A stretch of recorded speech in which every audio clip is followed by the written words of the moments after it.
Алла тағала Құран кәрімде Әл-Имран сүресінде былай дейді: әрбір жан иесі өлімнің ащы дәмін татады. Ал қиямет күні осы дүниеде істеген істерінің қарымтасын көресіңдер дейді. Ал енді кім тозақтан құтылып жұмаққа түсетін болса, онда ол сондай бір мақсат мұратына жеткен дегенді білдіреді. Бұл дүние тіршілігі алдамшы, өткенші, қызықтан басқа ештемесі жоқ деп баян етіледі бұл аятта.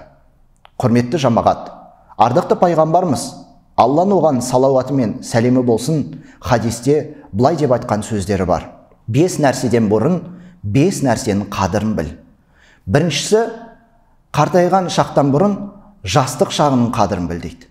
Екінші, денсаулықтың қадірін ауырып қалмастан бұрын біл дейді.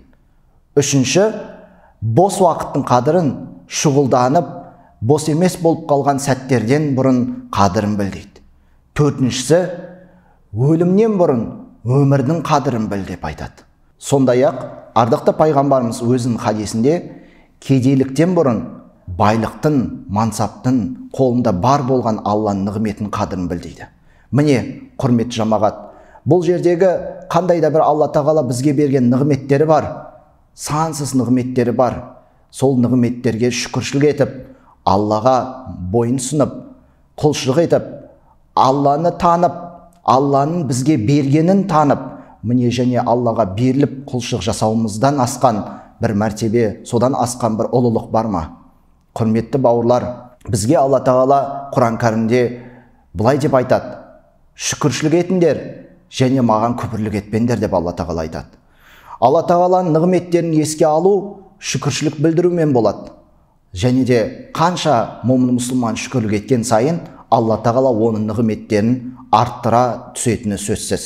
Құрметті бауырлар, осы орайда Құран кәрімдегі Алла тағаланың бізге былай деп айтқан аятындағы сөздері еске түседі.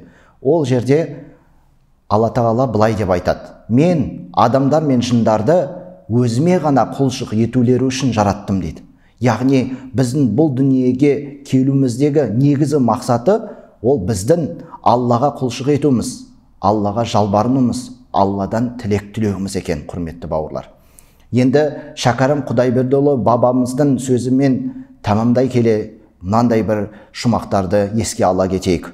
Өмірдің басы бала, ал ортасы адам.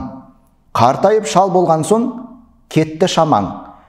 Мақтап жүрген өмірің осы болса, 3-ақ ауыз өлеңмен болды тамам деп айтқан екен. Яғни бұл өмір өткенші ғана. Ол адам баласы дүниеге келеді және ертелі кеш Аллаға қарай ол қайтады.